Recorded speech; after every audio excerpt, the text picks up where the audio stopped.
जय जगन्नाथ स्टूडेंट्स स्वागत करुछि रश्मि ट्यूटोरियल को। तो आज सीपीटी परीक्षा तो जो मानकर आज परीक्षा अच्छी से ढेर सारा शुभेच्छा।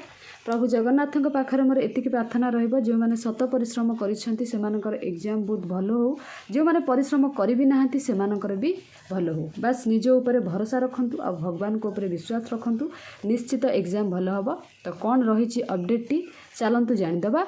कही स्नातकोत्तर पढ़िबा पई एकक पीजी प्रवेशिका परीक्षा आसंता काली माने बुधवार आज ठारू आरंभ होउची। आसंता 13 तारिख पर्यंत दिन को 3टी पर्यायर परीक्षा हेबा आपण माने जानिछंती। प्रथम पर्यायर सकाळ 10टा रु 11टा एग्जाम, ता सहित द्वितीय पर्याय आपण मानकर 11:30 रु 12:30 मिस्टेक रे गोटे 30 लिखा जाइछि। तृतीय पर्यायर आपण मानकर 3टा रु 4टा।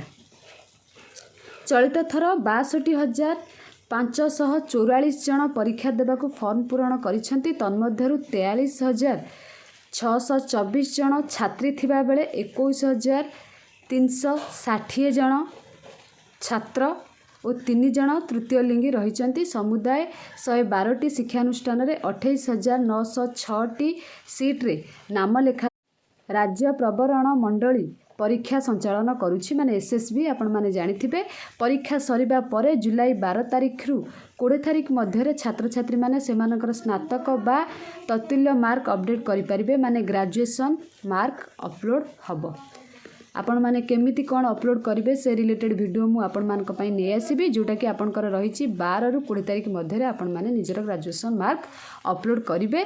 तापरे प्रथम पर्याय मेरिट लिस्ट प्रकाश पाइबो। अपलोड परे ग्रेजुएशन सर्टिफिकेट अपलोड परे आपण मानकर फास्ट मेरिट लिस्ट प्रकाश पाइबो। मेरिट लिस्ट प्रकाश करिबा तारीख परवर्ती समय प्रकाश पाइबो बोली कुहा जाइछि। चलित वर्ष 3टी पर्यायर नाम लेखा हेबो। प्रतिटी पर्यायर 4टी राउंड रे नाम लेखा हेबो। एक कथा आपण माने आगुरु जानिछंती। 3टी पर्यायर ता सहित 4टी राउंड रे आपण मानकर शेष राउंड रे स्पॉट एडमिशन करा जिवो।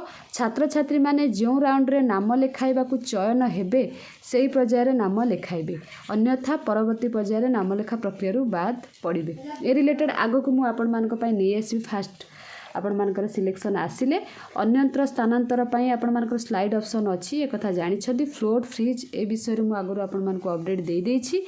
चलित वर्ष ओडिया विश्वविद्यालय रे एमए पाठ्यक्रम और श्री जगन्नाथ संस्कृति विश्वविद्यालय रे आचार्य पीजी पाठ्यक्रम रे नाम लेखा पई मध्ये सीपीटी परीक्षा करा जाउछि। बस मु कहूछि आज जो मानकर एग्जाम अछि मन को शांत करिकि एग्जाम दियंतु, निश्चित आपण मानकर एग्जाम भलो हेबो। प्रभु जगन्नाथ को ऊपर विश्वास रखंतु आउ किछि भी छाड़ी के आसीबे नहीं, सबू करिके आसीबे माने 80टा जांक अटेम्प्ट करिके आसीबे। तो शांत मन रे समस्ते एग्जाम देबे। मु कहिछि आगुरु आपण मानकु बेसी टाइम भाबिबे नाही, कोनोसी क्वेश्चन जदी आसु नाही आगो को आपण माने स्किप करि जिबे हला, किछि भी भाबिबे नाही, गोटे क्वेश्चन रहि जिबे नाही। तो सबू 80टा जांक आपण माने अटेम्प्ट करिवे। तो 80टा जांक भितर जदि भी आपनकर 40टा ठीक होउची आउ 40टा भितर आपण मानकर निहाती गेस करिकि जदि आपण माने 40टा जन को आसुची तो 40टा आपण अटेम्प्ट करिवे। आउ 40टा रु आपण माने जदि गेस करिकि भी करि देबे ता भितर आपण मानकर 15टा किबा 20टा ठीक हे जिवो जदि गेस करिकि आपण करिवे। बुझी परछन। तो सेति पई आपण माने छाड़िबे नाही, जेहेतु नेगेटिव मार्क आपण मानकर नाही। तो सेति पई आपण माने मु कहूची कि 80टा जांक अटेम्प्ट करिकि आसीबे आ निश्चित आपण मानकर एग्जाम भलो हबो।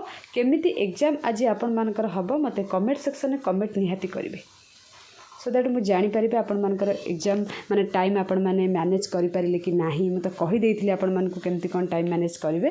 तो कमेंट करिले आगो को जो मानकर अछि आपण मानकर माने भाई बहन मानकर एग्जाम अछि से माने भी तो आपण मानकर भाई बहन, तो से मानको बहुत हेल्प हबो। केउ लेवल लो क्वेश्चन आसुची माने इजी आसुची कि मॉडरेट लेवल लो आसुची, तो आपण माने कमेंट करिले निश्चित अलगा पिला माने बेनिफिट हे परिबे। तो आपण मानकर आज एग्जाम भलो हो। Thank you all.